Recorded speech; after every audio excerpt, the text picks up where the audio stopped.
The fluorescent lights in the school bathroom flickered overhead as I stared at my reflection, mascara streaking down my cheeks like black rivers of everything I'd been holding back for 16 years.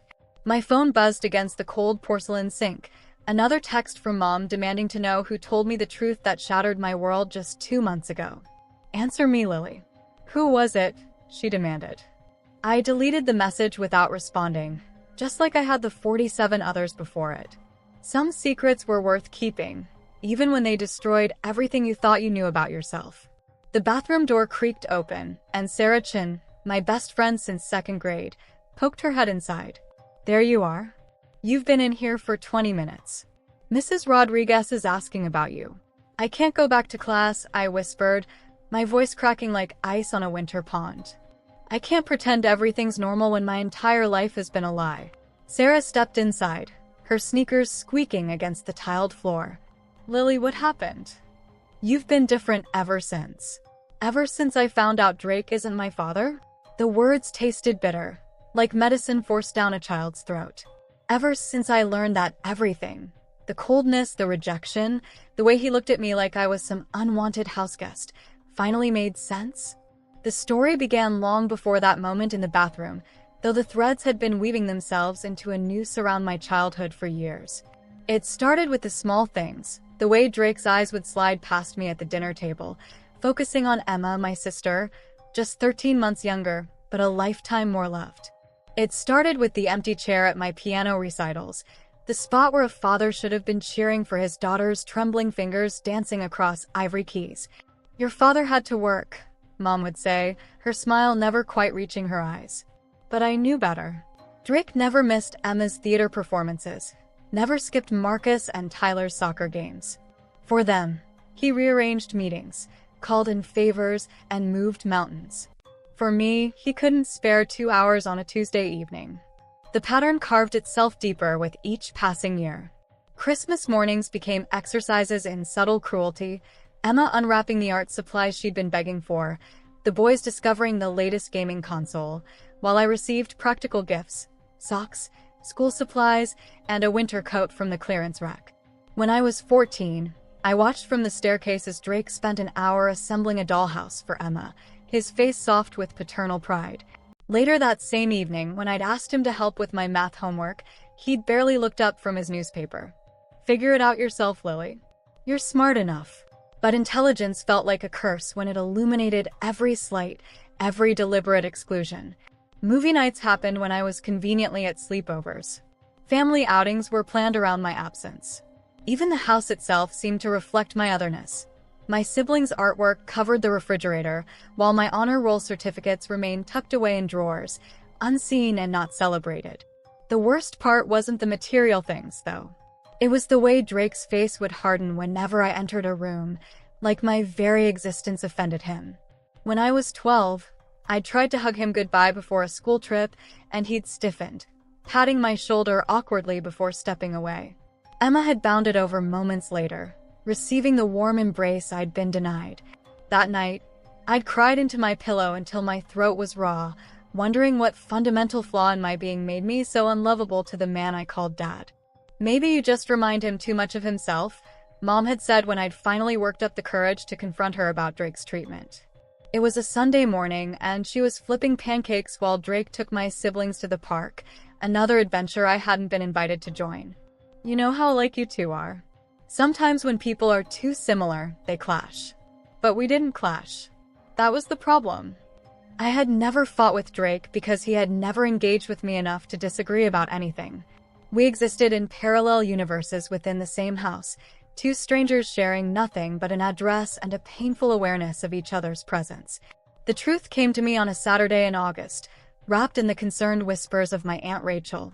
She'd cornered me at my cousin's graduation party, her wine-loosened tongue finally releasing the secret that had been poisoning my family for 16 years. "Honey, you deserve to know," she'd said, glancing around to make sure we were alone by the dessert table. "Your mother was seeing 2 men when she got pregnant with you. Drake knew about your biological father, some guy named Kevin who worked at the bank downtown. When your mom found out she was pregnant, Drake gave her an ultimatum. Choose him or Kevin, but he wouldn't share her anymore." My fork had clattered against my plate, sending crumbs of chocolate cake scattering across the white tablecloth. "What are you saying?" "Your mom chose Drake, obviously. But when you were born, he insisted on a paternity test. You weren't his, which he'd suspected all along. The agreement was that if you weren't his biological child, your mom could keep you, but he wanted a baby of his own as soon as possible. That's why Emma was born so close to you. She was his insurance policy, his real daughter." The words had hit me like physical blows, each revelation more devastating than the last. Suddenly, everything made sense. The cold distance, the favoritism, the way Drake seemed to barely tolerate my existence. I wasn't his daughter. I was a reminder of my mother's betrayal, a living symbol of the relationship that had nearly cost him the woman he loved. "There's more," Aunt Rachel had continued, her eyes filled with a mixture of pity and anger.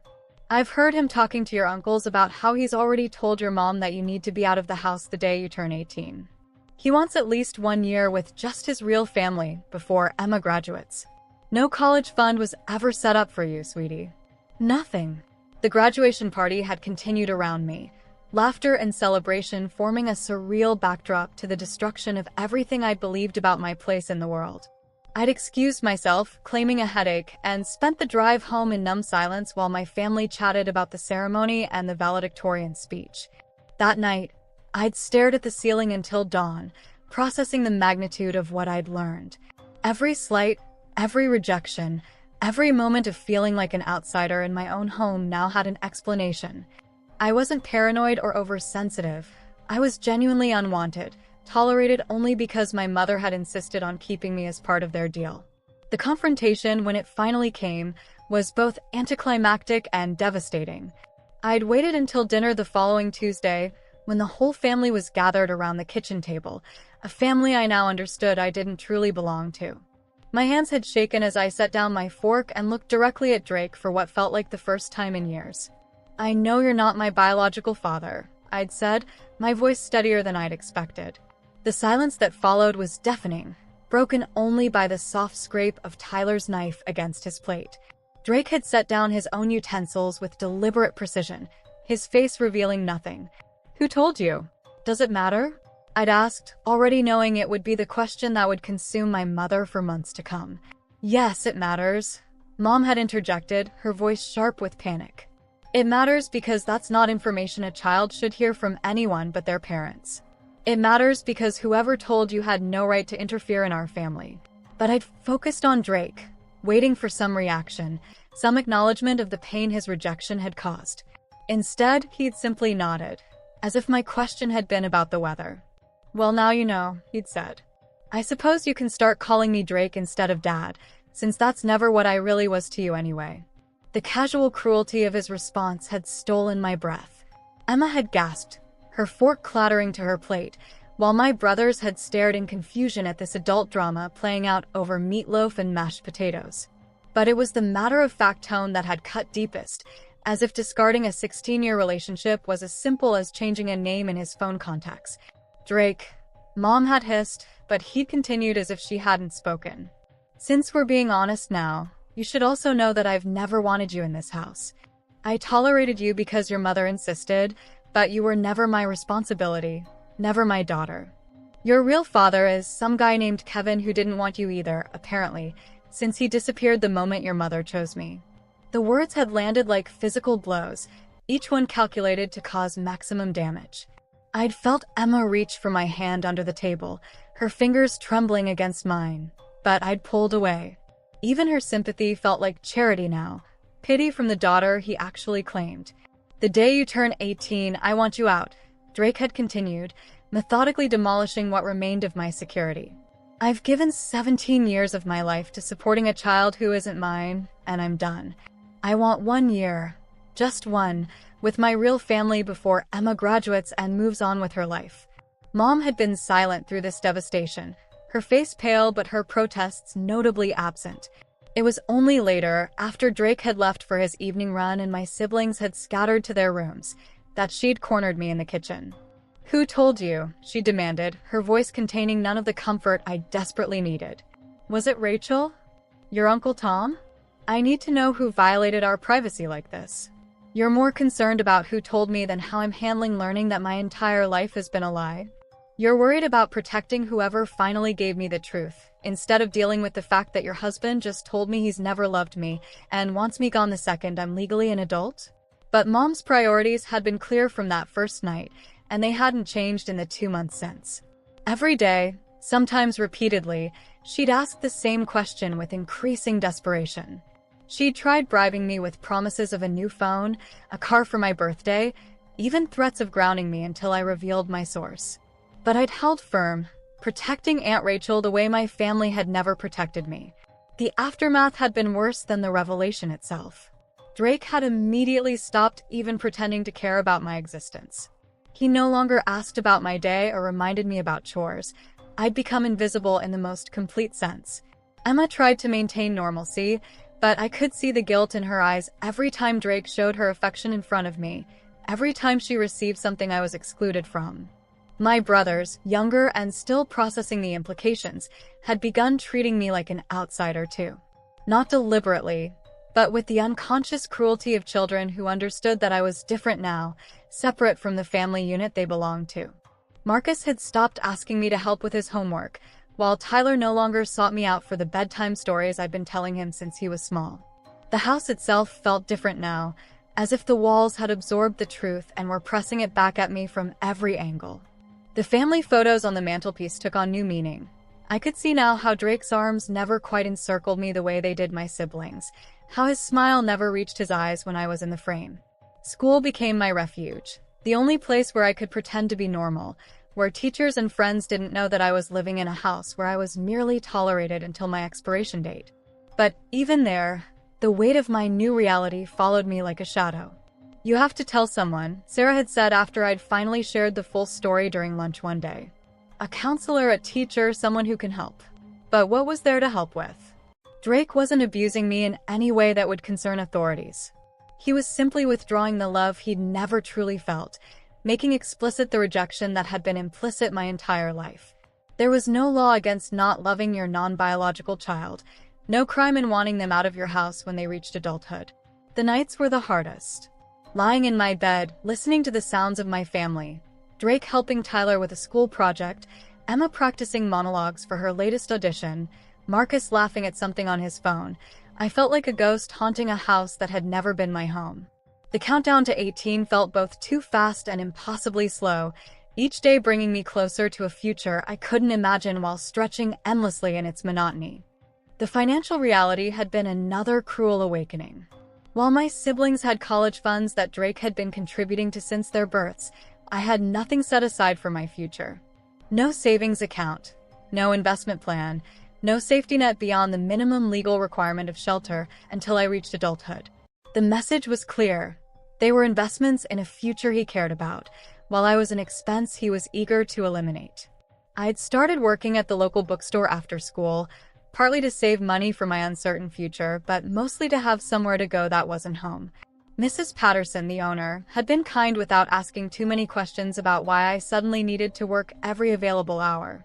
Between shelving books and helping customers, I could almost forget about the family that was counting down the days until they could erase me from their lives. The worst moments came when I caught glimpses of what I'd been missing my entire life. When Drake helped Emma practice for her driver's test, his patience was infinite as she struggled with parallel parking. When he and the boys spent Saturday mornings working on a treehouse in the backyard, their laughter carried through my bedroom window.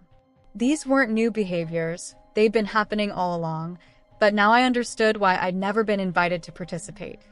Sometimes I wondered about Kevin, my biological father. Aunt Rachel had said he'd worked at a bank, that he'd disappeared when Mom chose Drake. Did he know I existed? Did he ever wonder about the daughter he'd never met? Was there some genetic explanation for why I'd never felt fully connected to the family I'd grown up with, some biological truth that had made itself known even when the facts were hidden from me? But these questions felt dangerous, like probing a wound that might never heal properly. Kevin had abandoned me before I was even born, and Drake had spent 16 years making it clear I was unwanted. The message seemed universal. I was fundamentally unlovable, destined to be discarded by every father figure who encountered me.